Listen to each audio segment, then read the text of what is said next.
తాకట్టులో ఉన్న బంగారాన్ని విడిపించి ఆ రోజు ఆన్లైన్ రేటుకే మేము కొంటాం. Sharma gold company. నమస్తే, వెల్కమ్ టు సుమన్ టీవీ. నేను మీ సుమన్ టీవీ ఉషా. 2025 సంవత్సరానికి సంబంధించి 12 రాశుల వారు అసలు ఏ విధంగా ఉండబోతుందో ప్రత్యేకించి అడుగుతూ ఉంటుంటారు. ఎస్పెషల్లీ 12 నెలల్లో కనుక మనం చూస్తే ఏ నెల కలిసి వస్తూ ఉంటుంది, వ్యాపారంలో కావచ్చు, సంతానంలో కావచ్చు, లేదంటే వివాహానికి సంబంధించి కావచ్చు, పెట్టుబడులు పెట్టొచ్చా, సంతానం విషయంలో ఈ టైంలో మేము డెసిషన్ తీసుకోవచ్చా, వివాహానికి సంబంధించి మేము అప్రోచ్ అవ్వచ్చు అని అడుగుతూ ఉంటుంటారు. అండ్ దాంతోపాటు రిలేషన్షిప్ ఎవరైతే భార్యాభర్తలు ఉంటుంటారో మాకు ఏ విధంగా ఉంది, ఒడిదుడుగులు కనిపిస్తూ ఉన్నాయి అని మాట్లాడే వాళ్ళు ఉంటూ ఉంటారు. సో సంవత్సరాంతం ఏ విధంగా ఉండబోతుంది, ఏ విషయాలలో జాగ్రత్తలు వహించాలి, పెట్టుబడులు ఏ నెలలో పెడితే కలిసి వచ్చే అంశాలు ఉన్నాయి అన్న విషయాలపైన మనతో పాటు జంధ్యాల లత గారు ఉన్నారు. ఆవిడని అడిగి తెలుసుకుందాం. నమస్తే లత గారు. నమస్తే అమ్మా. కన్యా రాశి వారికి కనుక మనం చూసుకుంటే 2025 సంవత్సరాంతం అసలు ఏ విధంగా ఉండబోతుంది అంటారు? ప్రత్యేకించి ఈ రాశి వారు ఏ నెలల్లో జాగ్రత్తలు వహించాలి అంటారు? ఈ రాశి వారికి ఏంటంటే 2 విషయాలతో వీళ్ళు ఎక్కువ ఇబ్బంది పడుతుంటారు. ఒకటి ప్రొఫెషన్, 2 ఆర్థికపరమైన విషయాలు. అంటే ముందర తీసుకున్న రుణాలను తీర్చాలి అని ఎంత గట్టిగా వీళ్ళు ప్రయత్నం చేస్తూ ఉంటారో అది చాలా గట్టి ప్రయత్నంతో వాళ్ళు పూర్తి చేయగలుగుతుంటారు. ఈజీగా రావట్లేదు. అందుకని ఏంటంటే ఒక రకంగా చెప్పాలంటే కొంత అడ్జస్ట్మెంట్స్ చేసే అవకాశాలు ఎక్కువగా ఉన్నాయి. అంటే ఒక దగ్గర లోన్ తీసుకొని దాన్ని మళ్ళీ ఇంకొకరి దగ్గర తీసుకొని దాన్ని అడ్జస్ట్ చేస్తూ వస్తారు. అందుకని ఈ రాశివారు ముఖ్యంగా ఇలాంటి అడ్జస్ట్మెంట్స్ మానేయాలి. అడ్జస్ట్మెంట్స్ ఎప్పుడైతే వీళ్ళు మానేస్తారో ఆటోమేటిక్గా వీళ్ళకు ఒక క్లారిటీ వస్తుంది. లేకపోతే ప్రతి చోట కూడా వీళ్ళకి అప్పు అనేది కనపడుతూ ఉంటుంది.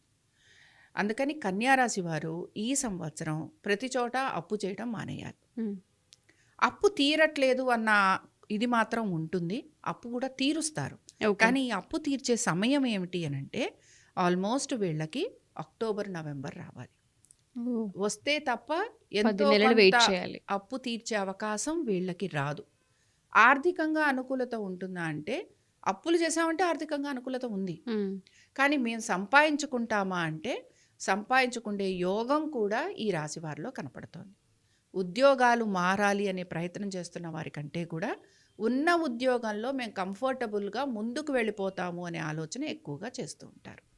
అందుకని ఏంటి, ఉన్న ఉద్యోగంలో కంటిన్యూ అవ్వటం, అలాగే దాన్ని కంఫర్టబుల్గా మార్చుకోవటం, దానిలో వీళ్ళకి కొంత చిన్న చిన్న మార్పులు ఉంటాయి. ఆర్థికంగా వీళ్ళకి ఏదైనా ఇంక్రిమెంట్స్ రావడం కానీ ఇలాంటివి ఉంటాయి. కాబట్టి ఇది వీళ్ళకి బాగుంటుంది.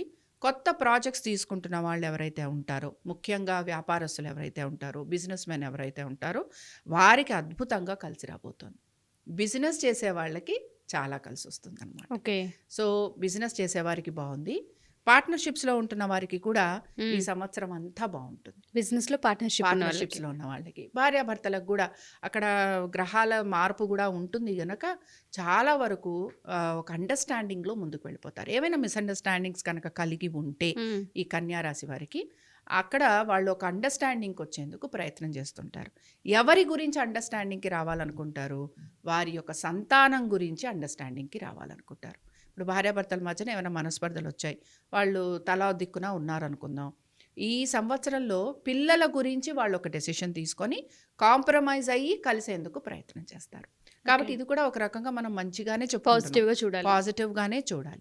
ఆరోగ్యం గురించి మీ భార్యాభర్తల్లో ఒకరికి కొంత చిన్న చిన్న అనారోగ్య సమస్యలు ఉంటాయి, కాబట్టి దాని గురించి కొంచెం శ్రద్ధ వహించడం. ఇందాక నేను చెప్పాను కదా, రుణానికి సంబంధించి ఆర్థికపరమైన విషయాల గురించి ఇలాగ వీళ్ళకి లైఫ్ అంతా అంటే ఆల్మోస్ట్ ఈ సంవత్సరం అంతా కూడా ఇలాగే ముందుకు వెళ్ళిపోతుంది.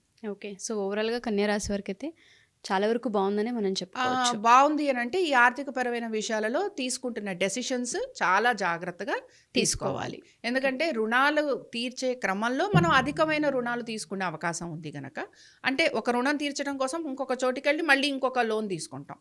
ఈ లోన్ క్లియర్ చేస్తాం, కానీ ఆ లోన్ ఉంటుంది కదా, ఆ విధంగా వీళ్ళు దాన్ని క్లియర్ చేసేందుకు ప్రయత్నం చేస్తుంటారు. అందుకని అలాంటివి చెయ్యకుండా వేరేగా కొత్తగా లోన్స్ తీసుకోకుండా గనక వీళ్ళు ఉండగలిగితే వీళ్ళకి కొంత అనుకూలత ఉంటుంది. సంతానానికి కూడా చక్కటి అభివృద్ధి కనపడుతుంది. బట్ ఇది ఎప్పటి నుంచి ఉంటుందంటే almost December, October, November, December ఆ టైం నుంచి బాగుంటుంది. అందుకని వీరి సంతానం ఎలా ఉంటుంది, లేకపోతే స్కూళ్ళకి వెళ్ళే పిల్లలు ఉంటారు, కాలేజీలకు వెళ్ళే పిల్లలు ఉంటారు, ఇలాంటి వాళ్ళందరికీ కూడా ఈ పీరియడ్ చాలా వరకు అనుకూలంగా ఉంటుంది. Thank you ma'am, thank you so much. నమస్తే.